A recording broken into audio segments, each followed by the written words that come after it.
लक्ष द्या क्रियापदाचा हा शेवटचा भाग आहे। याच्यामध्ये आपल्याला सगळ्यात पहिले आज पाहायचं प्रायोजक क्रियापद। काल आपण शक्य क्रियापद पाहिलेले आहे। शक्य क्रियापद म्हणजे काय, तर तुम्ही बघितलं की कर्त्याच्याने एखादी क्रिया करणे शक्य असतं, म्हणजे क्रियापद हे शक्यता दर्शक असतं। कर्त्यामध्ये ते पोटेन्शियल असतं, त्याला आपण शक्य क्रियापद असं म्हणत असतो। ठीक आहे। सो देन आज आपण पाहणार आहोत प्रायोजक क्रियापद। प्रायोजक क्रियापद म्हणजे काय, आता बघा लक्ष द्या। प्रायोजक म्हणजे प्रेरणा देणारा किंवा एखादी घटना करायला लावणारा, दुसऱ्याला मोटिवेट करणाऱ्याला आपण प्रेरणा देणारा असं म्हणत असतो। म्हणजे करता ती क्रिया स्वतः करत नसून ती क्रिया दुसऱ्या कोणाकडून तरी करून घेत असतो, त्याला प्रायोजक क्रियापद असे म्हणतात, है ना।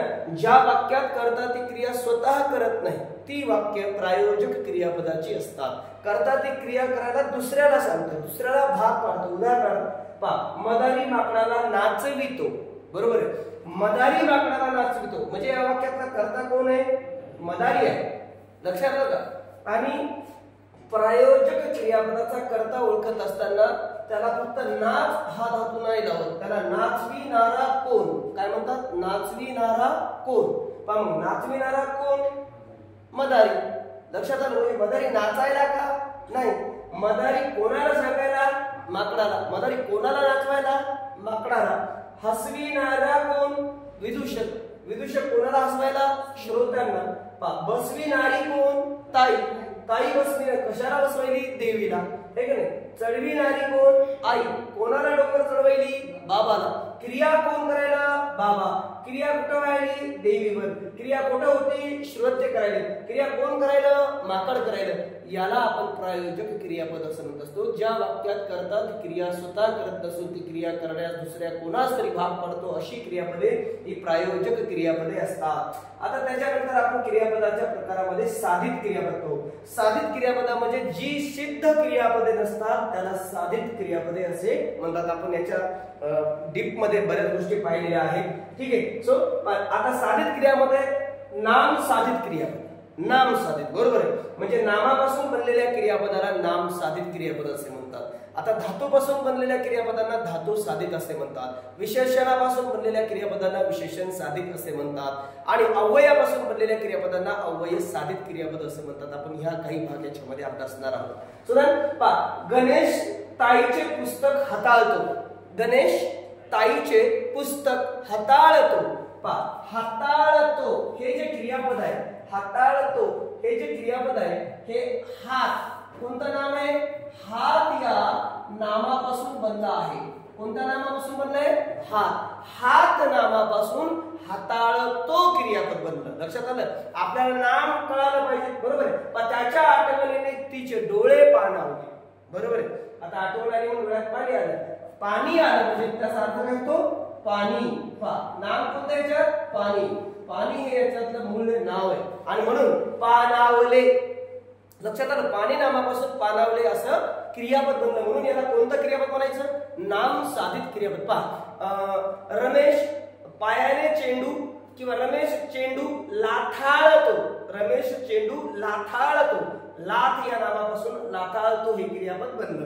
ठीक आहे। आता दुसरं क्रियापदाचा प्रकार पाहू।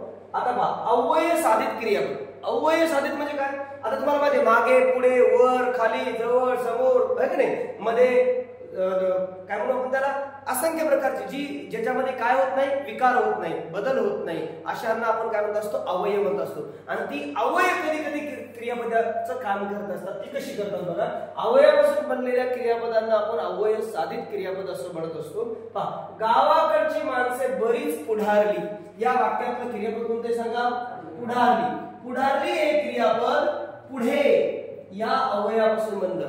पुढारली हे क्रियापद पुढे या अव्ययापासून बनलं, म्हणून या क्रियापदाचा प्रकार होतो अव्यय साधित क्रियापद। उदाहरण, त्याची परिस्थिती खालावली।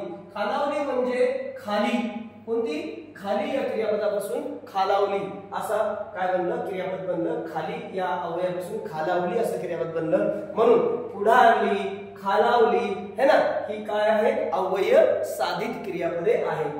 आता विशेषण साधित बघा। आता आपण विशेषण साधित बघू। विशेषणापासून बनलेल्या क्रियापदांना आपण विशेषण साधित क्रियापद असं म्हणतो. म्हणजे क्रियापदामध्ये विशेषणाचा अंश असतो. तो शेवटी शिक्षकी व्यवसायात स्थिरावला. स्थिरावला हे या वाक्यातलं मूळ क्रियापद आहे आणि स्थिर हे या वाक्यातलं विशेषण आहे. स्थिर काय आहे? विशेषण आहे. म्हणून अशा पद्धतीने याला आपण काय म्हणत असतो? विशेषण साधित क्रियापद असं म्हणत असतो. आता बघा, धातू साधित क्रियापद. धातू म्हणजे माहिती आहे तुम्हाला, क्रियापदातील मूळ परतरी शब्दाला काय म्हणतो आपण? धातू. आणि जर धातू ओळखायचा असेल तर काय करतो? तू या द्वितीय पुरुषवाचक सर्वनामाने क्रियापदाला प्रश्न केल्यास येणारं उत्तर धातू मिळते. शॉर्टकट बोलायचं असेल तर, है ना. समजा आपण म्हणलं पळाला तू पळ, बसला तू बस, उठला तू उठ, है की नाही. मरतो तू मर, खातो तू खा, याला काय म्हणायचं? धातू. मग धातूपासून बनलेल्या क्रियापदाला काय म्हणायचं? धातू साधित क्रियापद. आता बघा, ताईने वर्गात वह्या आणवल्या. आणवल्या हे या वाक्यातलं मुख्य क्रियापद आहे आणि अन हे यातला काय आहे? धातू आहे. या धातूपासून बनलं म्हणून याला आपण धातू साधित क्रियापद असं म्हणतो. बाबाने घराला खिडक्या बसविल्या. मग कोणता धातू याच्यात? बस. बस हा धातू आहे आणि बस या धातूपासून बसविल्या असं क्रियापद बनलं. समजलं का तुम्हाला?